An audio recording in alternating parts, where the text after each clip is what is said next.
Hello friends, welcome to my YouTube channel. आज हम लोग रामधारी गुप्ता खंड 1 से डिक्टेशन लिखेंगे।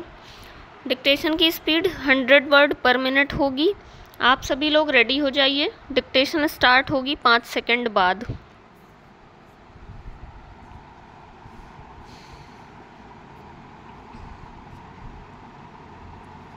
अध्यक्ष महोदय, मैं आपको एक और बात बतलाना चाहती हूँ और वह यह है कि कृषि विभाग को योजना आयोग ने बहुत गलत रास्ते में बिठा दिया है। उन लोगों के पास लड़ने के लिए दम नहीं है और देश में खाद्यान्न का उत्पादन बढ़ाने के लिए जो योजनाएं चाहिए और उनके लिए जो धनराशि चाहिए वे उनको पूरी तरह संस्वीकृत नहीं करा पाते हैं।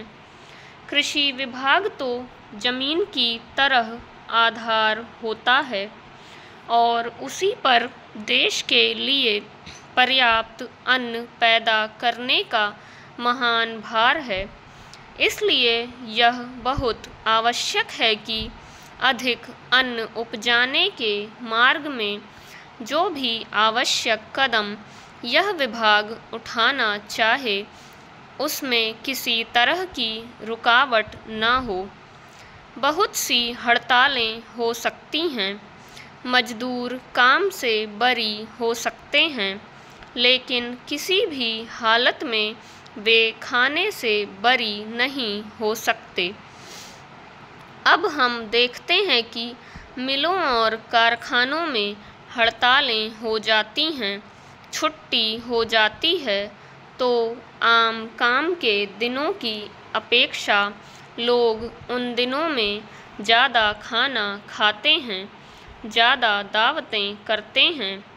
आज यह हमारे लिए यह सर्वाधिक महत्व का विषय है कि हमारा अन्न का उत्पादन उस गति से बढ़े ताकि हम अपनी खपत से अधिक उत्पादन कर उसका निर्यात कर सकें।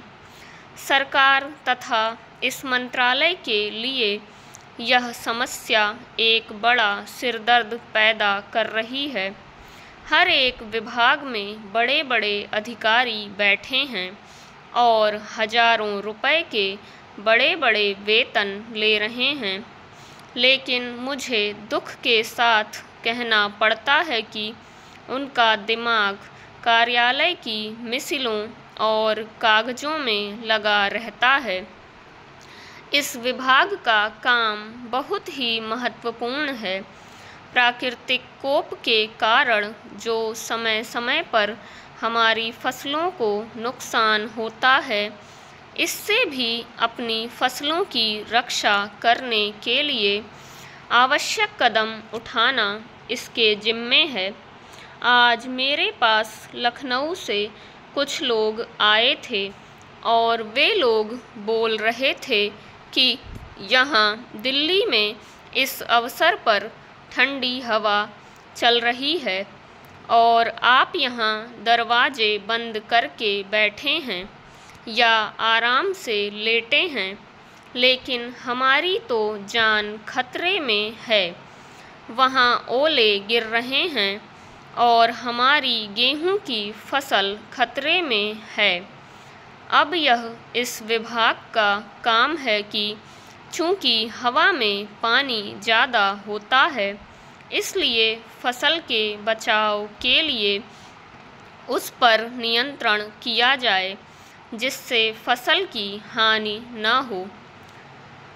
अध्यक्ष महोदय, जिस भावना से मैंने यह बिल पेश किया है उसको विरोधी पक्ष के लगभग सभी सदस्यों ने एक मत से महसूस किया है कि देश में बेकारी की जो समस्या है वह एक भयंकर समस्या है और उसके कारण हमारे देश का विकास, चाहे वह सामाजिक हो, आर्थिक हो या सांस्कृतिक, रुका हुआ है और ऐसी स्थिति में हम आगे बढ़ नहीं सकते हैं।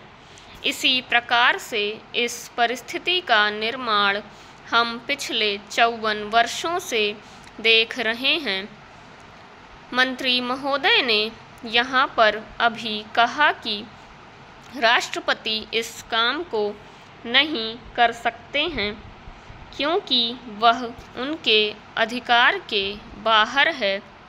आप राज्यों में राज्यपाल शासन स्थापित करते हैं जब यह देखते हैं कि किसी राज्य में वहाँ की व्यवस्था, वहाँ का विकास ठीक नहीं हो रहा है, जब किसी राज्य में गड़बड़ी फैल रही हो, विकास का काम समाप्त हो गया हो और जिम्मेदारी से लोग काम ना करते हों, तो वहाँ पर राज्यपाल शासन स्थापित किया जाता है।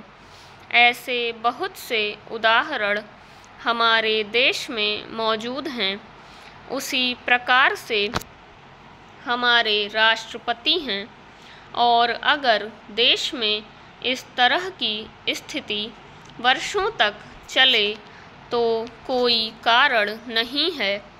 आपात के रूप में राष्ट्रपति इस देश की सुरक्षा के लिए, इस देश की उन्नति के लिए जिम्मेदारी अपने हाथ में न ले सकें। हमारे भाइयों ने बहुत से उदाहरण दिए हैं कि राज्यों में संयुक्त सरकारें नहीं चलीं, लेकिन उसके पीछे राजनीतिक हथकंडे थे। अगर कोई राजनीतिक पार्टी जिम्मेदारी से काम नहीं करती तो विधान में यह स्पष्ट है कि राष्ट्रपति शासन अपने हाथ में लें। मैं एक उदाहरण देता हूँ कि संविधान में आदिवासी हरिजनों के उत्थान के लिए प्रण किया गया था कि 10 वर्ष में उनकी सामाजिक तथा आर्थिक स्थिति को सुधार देंगे, लेकिन यह सरकार उसमें भी असफल रही। उसको एक बार 10 वर्ष के लिए बढ़ाया गया और दोबारा फिर 10 वर्ष के लिए बढ़ाया गया। इसी तरह से उसको बढ़ाते जा रहे हैं, लेकिन उनकी आर्थिक और सामाजिक उन्नति आप नहीं कर पाए हैं। इस काम में सरकार बिल्कुल असफल हुई है। पिछली बार सरकार पर अविश्वास का प्रस्ताव भी आया था और वह पास होने वाला था। इसलिए मेरा कहना है कि हमारे देश में यह जो बेकारी की समस्या है वह एक बहुत ही भयंकर समस्या है। फ्रेंड्स, ये 800 शब्दों की डिक्टेशन है। ये 7 मिनट 55 सेकेंड में बोली गई है। नियर अबाउट 100 वर्ड पर मिनट की स्पीड है। आप लोग इस डिक्टेशन की प्रैक्टिस करिएगा। अब इसी के साथ मिलेंगे हम लोग नेक्स्ट वीडियो में। तब तक के लिए टेक केयर, बाय बाय।